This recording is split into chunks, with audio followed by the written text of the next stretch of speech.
Next discuss करते हैं pathophysiology of liver cirrhosis. First है chronic injury, repeated liver damage and inflammation.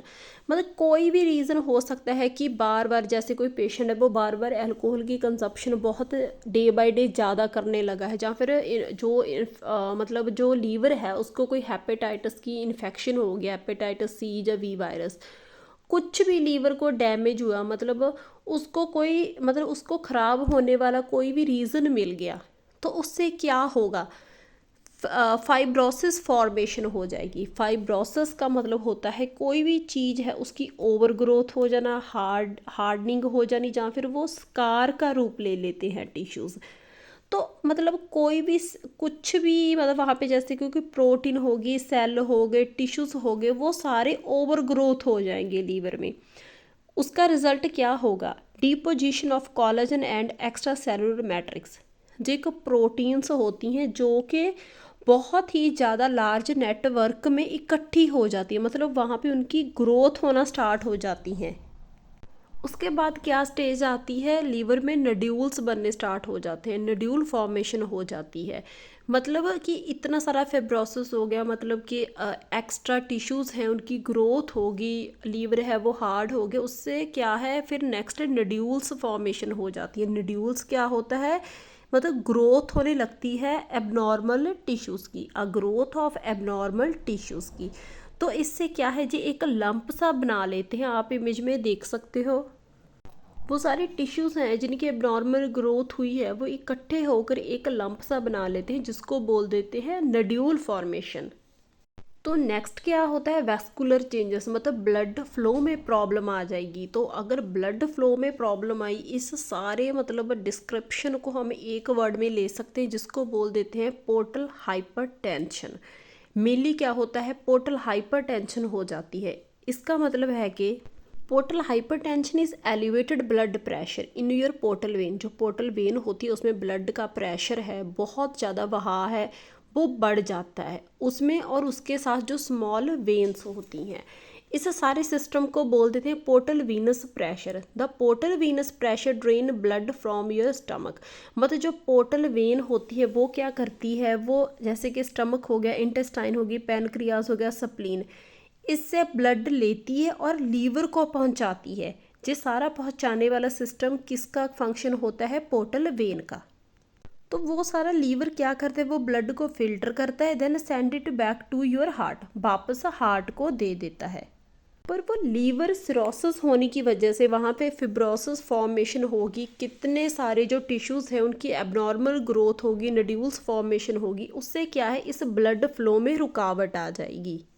जैसे कि जो ब्लड है वो ब्लॉक हो जाएगा, अच्छे से फ्लो नहीं कर पाएगा, मतलब जो ब्लड है वहीं पे ही खड़ा रहेगा, अच्छे से मूव नहीं कर पाएगा, वहीं पे ही वो प्रेशर क्रिएट कर देगा। तो एक्स्ट्रा प्रेशर होने के कारण, इतना ज़्यादा ब्लड का प्रेशर होने के कारण जो वेन की वॉल्स होती हैं वो स्ट्रेच और बहुत ज़्यादा वीक हो जाती हैं। तो उससे क्या है, जो फ्लूइड है वो इंटरनली लीक होने लगता है, जैसे कि एब्डोमेन में इकट्ठा हो जाता है। जैसे हमने मतलब जो साइन सिम्टम थे उसमें हमने रीड किया था कि एसाइटिस हो जाता है। तो ऐसे इतना प्रेशर के कारण जो वेस्कुलर सिस्टम है उसमें प्रॉब्लम आ जाती है। तो एंड में क्या है, लीवर के सारे सिस्टम में प्रॉब्लम आ जाएगी। इम्पेयर डिटॉक्सिफिकेशन है, सबसे ज़्यादा प्रॉब्लम क्या आ जाती है जब लीवर सिरोसिस होता है, कि जो टॉक्सिन्स हैं उनका लेवल है वो ब्लड स्ट्रीम में बढ़ जाता है। वो लेवल इतना बढ़ जाता है कि पेशेंट के न्यूरोलॉजिकल सिस्टम पे भी वो अफेक्ट डाल देता है। पेशेंट है वो मेंटली भी थोड़े अपसेट से हो जाते हैं, वो ड्राउजी हो जाते हैं, वीक हो जाते हैं। तो मतलब मेनली जो लीवर था उसने टॉक्सिन्स को, मतलब ब्लड को फिल्टर करके टॉक्सिन्स को बाहर निकालना था, पर लीवर डिजीज़ में क्या हुआ, मतलब वो डिटॉक्सिफिकेशन है वो अच्छे से हुई नहीं, तो टॉक्सिन्स का लेवल ब्लड में ही बढ़ गया। और क्या है, मेटाबॉलिज्म है वो अच्छे से हो नहीं पाएगी। तो उससे क्या है कि मतलब बहुत सारे हार्मोन्स पे भी अफेक्ट पड़ेगा, हार्मोन्स इम्बैलेंस भी हो जाएगा बॉडी में। नेक्स्ट डिस्कस करते हैं रिस्क फैक्टर्स। कौन कौन से फैक्टर हैं जिससे लीवर सिरोसिस हो सकता है। फर्स्ट है ड्रिंकिंग टू मच अल्कोहल। मतलब वी ऑल आर नो कि अल्कोहल तो बहुत ही ख़राब है बॉडी के लिए। तो जो लोग अल्कोहल है उसकी ओवर कंजप्शन करते हैं, उनको लीवर सिरोसिस होने के चांसेस बढ़ जाते हैं। मतलब ज़्यादातर जो लीवर सिरोसिस है वो अल्कोहल की वजह से भी बहुत ज़्यादा परसेंटेज में पाया जाता है ख़राब। फिर आगे being overweight, being obese increase your risk of condition that may leads to cirrhosis such as non alcoholic fatty liver disease and non alcoholic steatohepatitis. तो अगर कोई पर्सन बहुत ज़्यादा अबीस है, ओवरवेट है, उससे क्या है, उसके लीवर में फ़ैट है वो कलेक्ट होती जाएगी, जिससे क्या है लीवर सिरोसिस, लीवर डैमेज होने के चांसेस बढ़ जाएगी, क्योंकि जो लीवर है वो फैटी हो जाएगा। तो फैट आने की वजह से उसमें बहुत सारी प्रॉब्लम्स आ जाएंगी। नेक्स्ट है having viral hepatitis, not everyone with chronic hepatitis will develop cirrhosis but it's one of the world leading cause of liver disease. तो अगर किसी पेशेंट को हेपेटाइटिस, किसी भी वायरल हेपेटाइटिस से वो सफ़र हुआ है, पास्ट हिस्ट्री है, तो कहीं ना कहीं वो जो हेपेटाइटिस की इन्फेक्शन है, जो वायरल हेपेटाइटिस, वो अपनी इन्फेक्शन को छोड़ जाता है, जिससे क्या है लीवर की इन्फेक्शन या आगे और डिजीज़ होने के चांसेस बढ़ जाते हैं। इसके बहुत सारे कारण हो सकते हैं, जैसे कि पेशेंट है उसका ट्रीटमेंट अच्छे से नहीं हुआ, जहाँ वो पेशेंट है उसका वायरल हेपेटाइटिस हुआ, उसके साथ साथ वो अल्कोहल भी ले रहा है, जहाँ फिर वो बहुत फैटी है, तो और फैक्टर्स ऐड होकर लीवर सिरोसिस कॉज करते हैं। नेक्स्ट डिस्कस करते हैं डायग्नोस्टिक टेस्ट, कौन कौन से टेस्ट है जो कि लीवर सिरोसिस को कंफर्म करने के लिए किए जाते हैं, जहाँ फिर कि अगर लीवर सिरोसिस हुआ है तो वो कितने मतलब लेवल में है बॉडी में, कितना उसका सिविरिटी लेवल बढ़ गया है बॉडी में। तो फर्स्ट है लेबोरेटरी टेस्ट, तो जो कि ब्लड टेस्ट होंगे। फर्स्ट आ गया लीवर फंक्शन टेस्ट। तो आप इमेज में देख सकते हैं कौन कौन सी जो लीवर फंक्शन टेस्ट, मतलब डॉक्टर लिख देते हैं LFT। तो LFT का मतलब आ जाता है लीवर फंक्शन टेस्ट। जब भी आप कोई स्टूडेंट है, अगर आप मेरी वीडियो देख रहे हो, सुन रहे हो, तो आप पेशेंट के जब क्लिनिकल एरिया में विजिट करोगे, उसकी फ़ाइल को चेक करोगे, वहाँ पे LFT की रिपोर्ट होगी लगी पेशेंट की फ़ाइल में, तो वहाँ पे ये रिपोर्ट लगी हुई है, आप देखना ज़रूर। तो लीवर फंक्शन टेस्ट के अंदर जो सारी रिपोर्ट होगी, एक ही रिपोर्ट होगी वो सारी, उस पर जो सारे टेस्ट लिखे होंगे और पेशेंट के मतलब वैल्यूज़ होगी क्या है उनकी, पेशेंट की रिपोर्ट्स क्या है, जैसे कि bilirubin total, indirect, direct, globulin, albumin, ये सारी लिस्ट है, मतलब जो कि लीवर फंक्शन टेस्ट के अंडर आते हैं। तो नेक्स्ट सेकंड टेस्ट है प्रोथ्रोम्बिन टाइम, PTINR। जी बहुत ही इंपॉर्टेंट टेस्ट है, मतलब लीवर इन्फेक्शन के पेशेंट्स में किया जाता है, पर उसके बिना भी ये टेस्ट बहुत कॉमन है। आप कभी क्लिनिकल में जाना और पेशेंट्स की फ़ाइल देखना, जैसे सर्जरी से पहले भी जी INR का टेस्ट किया जाता है। ये बहुत ही कॉमन टेस्ट है, ज़्यादातर पेशेंट्स का किया जाता है। इसमें मेनली चेक क्या किया जाता है कि मतलब मेजर किया जाता है कि जो हमारा ब्लड का सैंपल है, जो ब्लड है वो कितने मतलब हाउ फास्ट, कितनी जल्दी वो क्लॉट होता है, मतलब जल्दी क्लॉट होता है नॉर्मल टाइम से, या फिर बहुत लेट क्लॉट हो रहा है। इस टेस्ट में mainly blood clotting time check किया जाता है। जो PTINR है, इसकी नॉर्मल वैल्यूज होती हैं, PT मतलब प्रोथ्रोम्बिन टाइम 11 to 13.5 सेकेंड्स, और जो INR है इसकी फुल फॉर्म है इंटरनेशनल नॉर्मलाइज्ड रेशो, मतलब इसकी जो नॉर्मल वैल्यू 0.8 to 1.1 है। तो अगर मतलब कोई पेशेंट है वो सीवियर लीवर डिजीज़ से, उसका लीवर सीवियर लेवल पे डैमेज हो चुका है, जहाँ वो लीवर सिरोसिस का पेशेंट है, तो उसमें जो PTI की जो INR की वैल्यूज़ होती हैं, PTINR की वैल्यू है वो थोड़ी ज़्यादा आ जाएगी, क्योंकि जो मतलब राइट अमाउंट जो ब्लड क्लॉटिंग प्रोटीन है वो लीवर है वो बना नहीं पा रहा, उसने अच्छे से वो प्रोटीन बनाई नहीं जो ब्लड क्लॉटिंग में हेल्प देती है। तो मतलब लीवर डिजीज़ के पेशेंट्स में जो INR की वैल्यू है वो बहुत ज़्यादा आएगी। तो जितनी ज़्यादा इसकी मतलब वैल्यूज़ होंगी, जितनी ज़्यादा इसकी रीडिंग आएगी, उतना चांसेस है कि पेशेंट के ब्लीड होने के चांसेस हैं, मतलब उसका ब्लड है वो अगर वो ब्लीड हो गया तो वो जल्दी से क्लॉट नहीं हो पाएगा, तो ये एक लाइफ थ्रेटनिंग कंडीशन बन जाती है। नेक्स्ट है CBC, कंप्लीट ब्लड काउंट। ज़्यादातर जब भी कोई पेशेंट हॉस्पिटल में एडमिट होता है, जहाँ फिर कई बार हम वैसे ही हमें कोई इन्फेक्शन होती है, तो CBC टेस्ट है, बहुत कॉमन टेस्ट है, अक्सर ये सभी का डॉक्टर करवाते हैं, क्योंकि इसमें सारी जो आप इमेज में देख रहे होंगे, इसमें सारा HB आ जाता है, WBCs आ जाते हैं, प्लेटलेट्स काउंट आ जाते हैं, और जो भी इन्फेक्शन के रिगार्डिंग होते हैं वो सारी लिस्ट है वो आ जाती है, मतलब कहीं स्टोफिल्स ज़्यादा, मोनोसाइट्स वगैरह, लिम्फोसाइट्स तो नहीं इंक्रीज़ हो गए। तो ये है लीवर सिरोसिस के केसेस में करवाया जाता है कि इन्फेक्शन है उसका कितना लेवल है बॉडी में, तो प्लेटलेट्स काउंट भी चेक किया जाता है और HB का लेवल भी चेक किया जाता है। ब्लड टेस्ट के बिना पेशेंट की इमेजिनिंग स्टडीज़ भी करवाई जाती हैं, जैसे कि अल्ट्रासाउंड। अल्ट्रासाउंड में क्या मेनली शो किया जाता है कि जो लीवर है उसमें कितनी फ़ैट है वो स्टोर हो चुकी है, कितनी इन्फ्लामेशन है, कितनी स्वेलिंग और स्कार टिश्यूज़ हैं जिसको बोल देते हैं फिब्रोसिस, कितना हो चुका है लीवर। तो नेक्स्ट है मतलब अगर पेशेंट की जो अल्ट्रासाउंड है उसमें अच्छे से क्लियर नहीं हुआ लीवर की इमेज, तो नेक्स्ट है सिटी स्कैनिंग करवाई जाती है जिसको बोलते थे कंप्यूटर टोमोग्राफी। तो इसमें बहुत ज़्यादा अच्छे से क्लियर हो जाता है कि लीवर है वो कितना अफेक्ट हो चुका है। तो नेक्स्ट है थर्ड है एमआरआई, मैग्नेटिक रेजोनेंस इमेजिंग। जो एमआरआई है इसमें सिटी स्कैन या अल्ट्रासाउंड के से भी ज़्यादा क्लियर इमेज शो होती है लीवर की। इसमें उसके सारे जो हेपेटिक मॉर्फोलॉजी है, फिब्रोसिस है, सिरोटिक नड्यूल्स हैं, वो सारी शो हो जाती हैं। ओवरऑल बिल्कुल क्लियर कट लीवर है, उसकी इमेज है वो शो हो जाती है।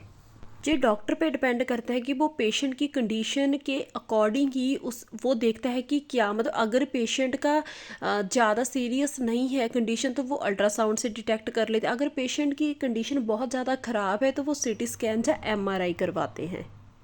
नेक्स्ट फोर्थ टेस्ट है इलास्टोग्राफी, जो एक अल्ट्रासाउंड की तरह ही किया जाता है। इसमें इलास्टो मतलब इसके स्टार्टिंग में जो इलास्टो है मतलब इलास्टिसिटी चेक की जाती है ऑर्गन्स की, मतलब कि वो कितने स्टिफ हो चुके हैं। ज़्यादातर ये टेस्ट लीवर की डिजीज़ में ही किया जाता है। इसमें चेक किया जाता है कि जो लीवर है वो कितना स्टिफ हो चुका है, मतलब जो भी एरिया इसकी रिपोर्ट में जो भी मतलब स्क्रीनिंग पे शो होगा वो एरिया स्टिफ शो होगा। मतलब जो एरिया स्टिफ शो हो रहा है वो इंडिकेट कर रहा है कि जहाँ पे फिब्रोसिस हो चुके हैं, मतलब स्कार टिश्यूज हैं वो बन चुके हैं।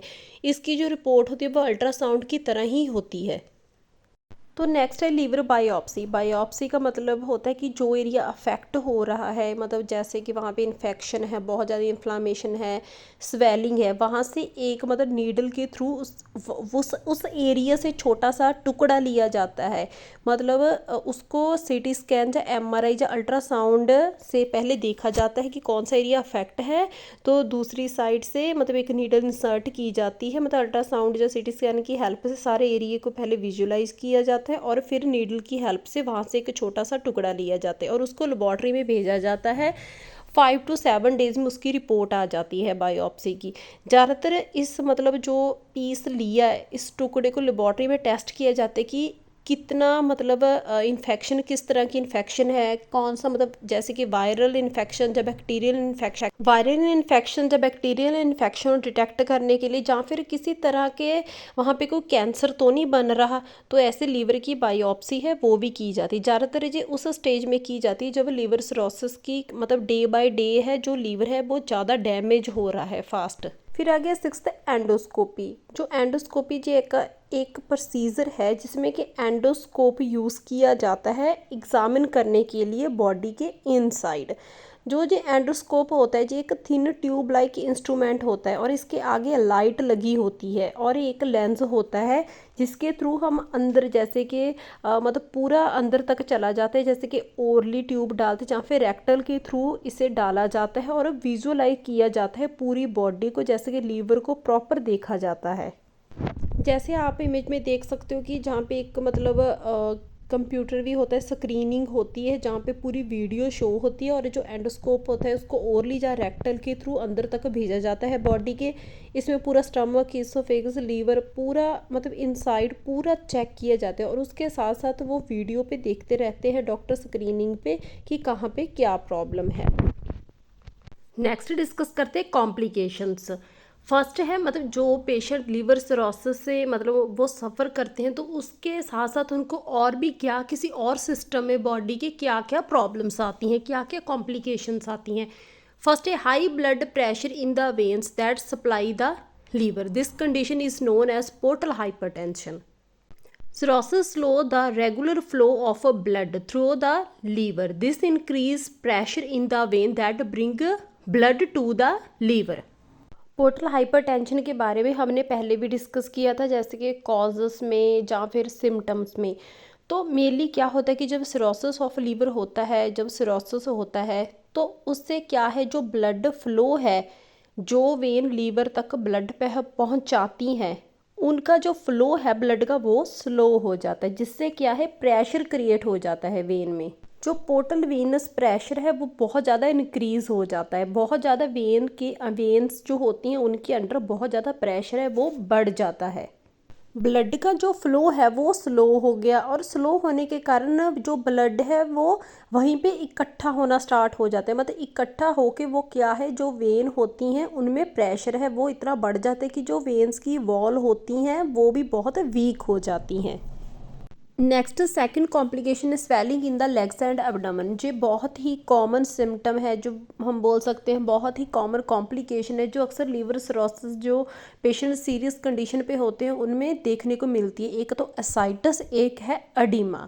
अडीमा कहाँ पे, लोअर एक्सट्रीमिटीज़ में। The increased pressure in the portal vein can cause fluid to accumulate in the legs called oedema. मतलब अगर लोअर एक्सट्रीमिटीज़ पे स्वेलिंग आ रही है, फ्लूइड कम्युलेट हो रहा है, उसको बोल देते हैं oedema. And in the abdomen, जब पेट में बहुत सारा पानी इकट्ठा हो गया, फ्लूइड इकट्ठा हो गया, उसको बोल देते हैं ascites. Oedema and ascites also may happen if the liver can't make enough of certain blood protein such as albumin. तो मेनली जो मतलब जो स्वेलिंग है, पेट में इतना सारा पानी क्यों इकट्ठा हो जाता है, क्योंकि जो पोर्टल वेन है उसमें इतना ज़्यादा प्रेशर है ब्लड का, मतलब क्रिएट हो जाता है कि जो फ्लूइड है वो ब्लड वेसल से निकलकर आउटसाइड और टिश्यूज़ में इकट्ठा होना स्टार्ट हो जाता है। क्योंकि वो कितना प्रेशर मतलब सफ़र करेंगे, कहीं ना कहीं तो मतलब वो फ्लूइड है वो फट के बाहर निकलेगा। मतलब हम सिंपल लैंग्वेज में बोल सकते हैं वेसल्स में इतना ज़्यादा मतलब जो बहाव है ब्लड का, वो ब्लड फ्लो का इतना इकट्ठा हो जाता है, इतना प्रेशर क्रिएट हो जाता है कि जो ब्लड वेसल से फ्लूइड है फटकर बाहर निकलना स्टार्ट हो जाता है, और वो सारा लेग्स में, लोअर एक्सट्रीमिटीज़ में, जहाँ फिर पेट में इकट्ठा होने लग जाता है। तो मतलब जो ब्लड वेसल्स थी उनमें फ्लूइड निकला ही क्यों, क्योंकि जो लीवर है वो अच्छे से काफ़ी सारी ब्लड प्रोटीन्स को बना नहीं पाता। मेनली क्या रोल है एल्ब्यूमिन का, क्योंकि जब एल्ब्यूमिन नहीं बनेगी अच्छे से तो जो फ्लूइड है, मतलब जो एल्ब्यूमिन होती है वो हेल्प करती है कि जो ब्लड वेसल्स होती हैं उनमें फ्लूइड है वो मतलब फ्लूइड ब्लड वेसल से बाहर ना जाए। तो एल्ब्यूमिन अच्छे से बनी नहीं, तो जो मतलब उसको कंट्रोल नहीं करेगा कोई, तो ब्लड वेसल्स में से फ्लूइड निकलकर बाहरली साइड जो टिश्यूज़ हैं उनमें जाकर इकट्ठा होना स्टार्ट हो जाएगा, जिसको बोल देते हैं असाइटस एंड अडीमा। थर्ड है enlargement of the spleen. Portal hypertension can cause the spleen to trap the white blood cells and platelets. This makes the spleen swell, a condition known as splenomegaly. Fewer white blood cells and platelets in your blood can be the first sign of cirrhosis. मतलब जो main सारी complications आती हैं वो कहाँ से आती हैं, जब पोर्टल हाइपरटेंशन कॉज हो जाती है। मतलब जो पोर्टल वेनस सिस्टम है वो ख़राब हो जाता है, क्योंकि उसमें ब्लड फ्लो कम हो जाता है और प्रेशर इंक्रीज़ हो जाता है। उससे क्या है, जो स्प्लीन है वो उसकी इनलार्जमेंट हो जाती है, जिसको बोल देते हैं स्प्लीनोमेगैली, मतलब इनलार्जमेंट ऑफ स्प्लीन। तो उससे क्या है कि जो वाइट ब्लड सेल्स होते हैं और प्लेटलेट्स हैं उनका लेवल है वो ब्लड में कम हो जाता है। तो सिरोसिस ऑफ लीवर में आपको प्लेटलेट्स कम, मतलब ये एक साइन आपको हर पेशेंट में मिलेगा जो सिरोसिस ऑफ लीवर से सफ़र कर रहे हैं। पोर्टल हाइपरटेंशन की वजह से स्प्लीन में भी प्रेशर बहुत बढ़ जाएगा ब्लड का। उससे क्या है, जो प्लेटलेट्स होंगे, जब वाइट ब्लड सेल्स हैं वो ब्लड स्ट्रीम में वो पहुंचा नहीं पाएगी। उससे क्या है, ब्लड स्ट्रीम में जो प्लेटलेट्स होते हैं और वाइट ब्लड सेल्स होते हैं उनका जो लेवल है वो कम हो जाता है। तो प्लेटलेट कम होने से ब्लीडिंग के चांसेस भी बहुत बढ़ जाते हैं पेशेंट में। नेक्स्ट फोर्थ है ब्लीडिंग। ब्लीडिंग बहुत कॉमन सिम्टम है जो लिवर सिरोसिस में देखने को मिलता है। Portal hypertension can cause blood to be redirect to smaller veins strained by the extra pressure, these smaller veins can burst. मतलब जो हमने ऑलरेडी पहले पढ़ा था कि प्रेशर इतना ज़्यादा बढ़ जाता है कि जो स्मॉल वेन्स होती हैं वो बस्ट हो जाती हैं, रप्चर हो जाती हैं, कॉज सीरियस ब्लीडिंग। उससे क्या है, ब्लीडिंग बहुत ज़्यादा हो जाती है, क्योंकि वेन्स में प्रेशर बहुत बढ़ गया, वो कहाँ से इतना सफ़र करेंगी तो वो फट जाती हैं।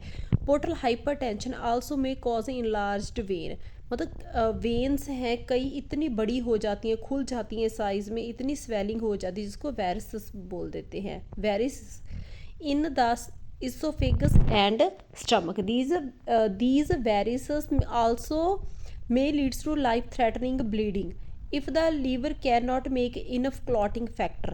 This also can contribute to continue bleeding. एक तो मेन रीज़न हो जाता है ब्लीडिंग होने का कि जैसे जो जो हमने थर्ड कॉम्प्लिकेशन में पढ़ा था कि ब्लड में प्लेटलेट्स का लेवल कम हो जाता है। उससे क्या है, प्लेटलेट्स कम हो जाएगी तो ब्लीडिंग के चांसेस बढ़ जाएंगे। एक और रीज़न है कि जो लीवर है वो अच्छे से क्लॉटिंग फैक्टर है उसको मेंटेन नहीं कर पाएगा, जैसे कि विटामिन के। तो उससे क्या है, उसका लेवल भी कम हो जाएगा तो ब्लीड बहुत ज़्यादा हो जाएगा पेशेंट, और वो उसके लिए लाइफ थ्रेटनिंग सीरियस कंडीशन बन सकती है। क्योंकि जो लीवर है वो विटामिन के को और भी कई विटामिन्स को ऑब्जर्व करके रखता है, तो उसमें प्रॉब्लम आने की वजह से, जैसे उसकी जो मतलब जो बाइलरी सिस्टम है वो ख़राब होने की वजह से वो ऑब्जर्व नहीं कर पाएगा विटामिन के या फिर कोई और मिनरल विटामिन्स को। तो उससे क्या है, मतलब क्लॉटिंग फैक्टर पे अफेक्ट पड़ जाएगा तो पेशेंट है ब्लीड हो जाएगा। नेक्स्ट फिफ्थ है इन्फेक्शंस। तो मतलब कि बॉडी के सिस्टम में कहीं पे भी कोई प्रॉब्लम हो जाए, इवन कि हमें फीवर भी हो जाए, तो मेन क्या कॉम्प्लिकेशन आती है, जैसे कि इन्फेक्शन। इन्फेक्शन से ही सारा सिस्टम है वो आगे ख़राब होना स्टार्ट हो जाता है। जैसे कि if you have a cirrhosis your body have a may have a hard time to fighting infection. तो सारे सिस्टम में इतना ज़्यादा अफेक्ट हो गया तो बॉडी है वो अच्छे से काम नहीं कर पाएगी इन्फेक्शन के अगेंस्ट। जैसे कि WBCs ब्लड में कम हो गए, प्लेटलेट्स कम हो गए, तो उससे क्या है, बॉडी की जो इम्यूनिटी है वो कम हो जाएगी। एसाइटिस में लीड्स टू बैक्टीरियल पेरिटोनाइटिस, जिस मतलब कि जो एसाइटिस हुआ है, पेशेंट के पेट में इतना सारा पानी इकट्ठा हो गया तो वो इन्फेक्टेड हो जाता है। वैसे भी तो जो पानी रुक जाता है कितना इन्फेक्टेड हो जाते हैं अगर हम बॉडी से बाहर देखें तो मतलब पेरिटोनाइटिस पेशेंट को हो जाता है, जैसे कि इन्फ्लामेशन हो जाती है। पेरिटोनाइटिस का मतलब आ गया कि जो इनर लाइनिंग है एब्डोमेन की उसमें इन्फेक्शन हो जाएगी, इन्फ्लामेशन हो जाएगी। नेक्स्ट है माल न्यूट्रिशन।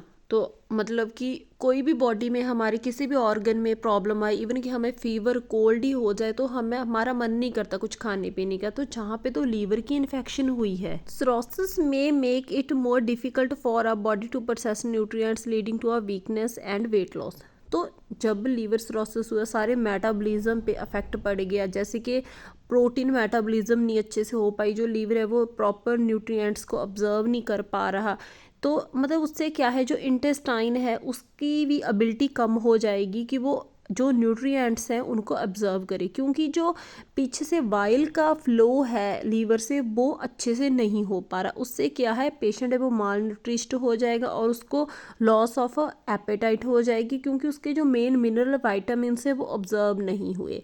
तो उससे क्या है, पेशेंट के मेटाबॉलिज्म पे अफेक्ट पड़ेगा, तो एंड में पेशेंट उसको वीकनेस फील होगी, वो माल न्यूट्रिश्ड और वेट लॉस होना स्टार्ट हो जाएगा। नेक्स्ट है buildup of toxins in the blood. तो हमने पहले भी डिस्कस किया था, जिसमें था हेपेटिक इंसेफ्लोपैथी हो जाती है पेशेंट को। तो जब सिरोसिस ऑफ लीवर डैमेज बहुत सिवियर लेवल तक पहुंच जाते हैं, बिल्कुल एंड स्टेज तक, तो जो ब्रेन है उनमें टॉक्सिन्स है वो बिल्डअप होना स्टार्ट हो जाते हैं। उससे क्या है, हेपेटिक इंसेफ्लोपैथी होती है, मतलब पेशेंट का जो मेंटल स्टेटस है वो भी अफेक्ट होना स्टार्ट हो जाता है। A liver damaged by cirrhosis can't clear toxins from the blood as well as healthy liver can. तो जो लीवर का एक और भी काम होता है कि हमारे ब्लड को डिटॉक्सिफिकेशन करनी, टॉक्सिन्स हैं उनको ब्लड से, मतलब ब्लड को फिल्टर करना, टॉक्सिन्स को बाहर निकालना। पर अगर लीवर के सारे सिस्टम में ही प्रॉब्लम आ गई, वो डैमेज हो गया, तो वो टॉक्सिन्स को बॉडी में से बाहर नहीं निकाल पाता। तो उससे क्या है, ब्लड में टॉक्सिन्स का लेवल है वो बहुत बढ़ जाता है, तो इतना बढ़ जाता है कि वो ब्रेन तक भी पहुंच जाता है, जिससे क्या है, cause a mental confusion and difficulty concentrating. उससे क्या है, पेशेंट का जो मेंटल स्टेटस है वो भी खराब हो जाता है, जिसको बोल देते हैं hepatic encephalopathy. With the time hepatic encephalopathy can progress to unresponsive और कोमा।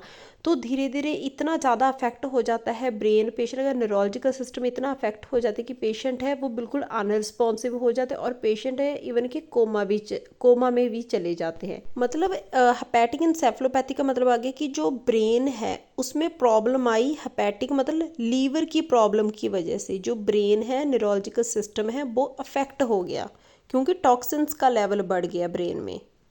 नेक्स्ट आ गया एट्थ, जॉन्डिस। ये तो मतलब बहुत ही कॉमन है, जॉन्डिस होगा अगर पेशेंट है वो लीवर सिरोसिस का है।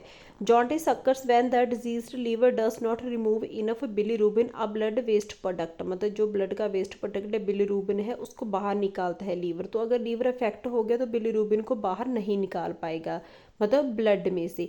तो jaundice causes yellowing of the skin, whitish of the eyes and darkening of urine. तो उससे क्या है, बिलीरुबिन का लेवल बढ़ जाएगा जिसको बोल देते हैं जॉन्डिस हो गया। इससे क्या है, पेशेंट की जो स्किन है वो येलो कलर की हो जाएगी, जो आइज है वाइट हो जाएगी और यूरिन है वो डार्क येलो कलर का आएगा।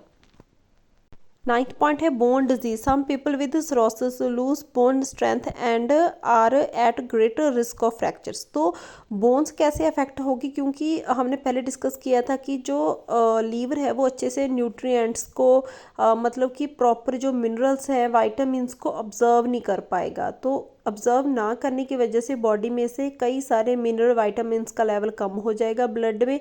तो उससे क्या है, जो बोन्स हैं वो अफेक्ट होना स्टार्ट हो जाती हैं। ओवरऑल बात करें कि जब बॉडी वीक ही होगी, उसका मेन कारण यही था कि बॉडी में जो अच्छे से मिनरल्स वाइटामिन्स नहीं आए। तो उससे क्या है, धीरे धीरे बॉडी वीक होने के साथ साथ जो बोन्स हैं वो भी वीक हो जाती हैं। तो उससे क्या है, पेशेंट इतना वीक हो जाता है, उसकी बोन्स इतनी वीक हो जाती हैं कि ईजिली फ्रैक्चर हो सकते हैं। नेक्स्ट 10th पॉइंट है increased risk of liver cancer. A large proportion of people who develop liver cancer having pre existing cirrhosis. जिनको सिरोसिस ऑफ लीवर होता है उसमें लीवर कैंसर होने के चांसेस बढ़ जाते हैं, क्योंकि जो लीवर है उसमें सिरोसिस में क्या हुआ कि पेशेंट की फिब्रोसिस हो गया, कितने सारे जो टिश्यूज़ थे, सेल थे, उनकी ओवर ग्रोथ होगी। तो उससे क्या है, जो एक मास सा बन जाता है, जैसे हमने पहले बात की थी पैथोफिजियोलॉजी में, नड्यूल्स बन जाती हैं, तो मास सा इकट्ठा हो जाता है, वो क्या होता है, कैंसर का रूप ले लेता है। 11th है acute on chronic cirrhosis. Some people end up experiencing multi-organ failure. Researchers now believe this is the complication in some people who have cirrhosis. However, they don't fully understand what cause it. मतलब अगर cirrhosis of liver किसी patient को हुआ तो उसके साथ साथ क्या है, पेशेंट के और भी मल्टी ऑर्गन फेल हो जाएंगे। मल्टी ऑर्गन फेल तो हो ही जाएंगे क्योंकि हमने कितने स्प्लीन भी अफेक्ट होगी, पेशेंट का ब्रेन भी अफेक्ट हो गया।